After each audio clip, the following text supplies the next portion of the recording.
Welcome back, it's Doug MPA. So the price of college tuition has increased from 2006 to 2020 by over 150%. People keep going to these high-priced institutions, especially a lot of women, because remember, 70% of the student loan debt is women. And how do they rack up such hefty price tags? They go to school out of state, or they go to these private universities. Guys, don't go to these private universities. Don't do it. Don't go to school out of state. Start at a community college and then go to a public institution in state if you're going to go to college, guys. So we're going to follow this news story here where this girl is going to Pumona College in California, a private liberal arts university, because of course it is. Jesus H. Christ. And we're going to see how she's struggling with the cost of tuition. Before we get into this news story, like the video, subscribe, drop a comment. I really appreciate it. It shows you support me, what I'm doing over here. Let's get into this. I knew that college was going to be quite expensive no matter where I went. Freshman Talia Day is among 1,700 students currently enrolled at Pumona College, a prestigious school with a hefty price tag. Look at that, $62,326 a year just for tuition. Jesus H. Christ. And if she's living on campus and not working and going to school full time, add about $15,000 on top of that. So she's probably paying $80,000 a year if she's not working and just going to school full time. Tag. Gabrielle Starr is Pomona's president. Every time we raise tuition, it doesn't feel good. Yeah, every time we raise tuition, it doesn't feel good, but they keep doing it anyway. 1980 and 2023, the average price of college tuition, fees, and room and board in the U.S. skyrocketed 155%. What would you say is the single biggest expense? Single biggest expense is people. Many colleges and universities now operate like small cities, and critics say that's led to administrative bloat.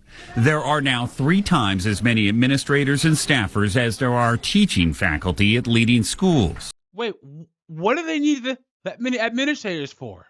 And what do they do? You see this, guys? It says there are 3 times more administrators and staffers than there are teachers. Is that the DEI department? Is that human resources? Is that career development? Student counselors? Who are these people? And why do they cost so much money? Yikes. At leading schools, demand for degrees is also driving up costs. I feel like young people have gotten the sense that in order to be a part of the American dream today, you have to have your bachelor's degree diploma hanging on the wall. What do we think about that, Anakin? Let them know. Liar! You can live the American dream without having a college degree. Guys are figuring out the scam. There are plenty of blue-collar, trade, and highly skilled jobs where you can make a lot of money, especially in an economy like ours, where it's 77% services economy, guys. If you can get a skill or a trade, you can make a lot of money. You know, I used to live in the D.C. area, and just for a plumber to come to your house, the fee was $285, almost $300. So she is lying through her teeth.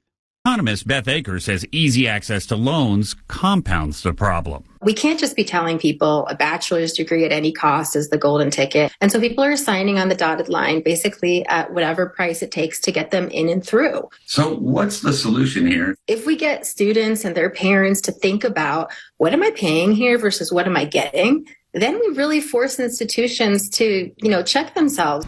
But see, the key would be for the Department of Education to pass something that says that schools will do an audit of all their degrees based upon how many people graduate within a certain amount of time. They should also do an audit based upon the return and investment. Okay?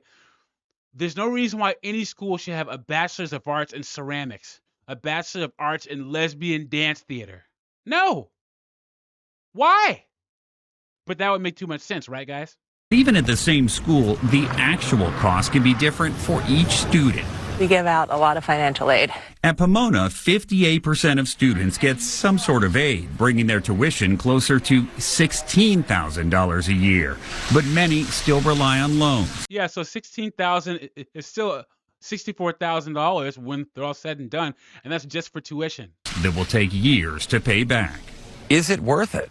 All of the studies show that if you graduate from college, it's worth it. Hit him again, Anakin. Liar! All these lies, man. There are a lot of degrees that aren't worth it, particularly the 7 degrees I always say that women get that aren't worth the paper that they're printed on. Same with me, guys. Psychology, sociology, social work, criminal justice, some kind of studies degree, so gender studies, African American studies, communications, education. Not worth it, especially for $62,000 a year in tuition. Heck no. It's worth it in terms of the salary that you earn, and it's worth it in terms of the other opportunities that it opens to you. Carter Evans, CBS News, Claremont, California. This girl's cooked. All the 1,700 students at this small liberal arts university, all of them are going to graduate with a whole bunch of debt. Don't make this mistake, guys. No private universities.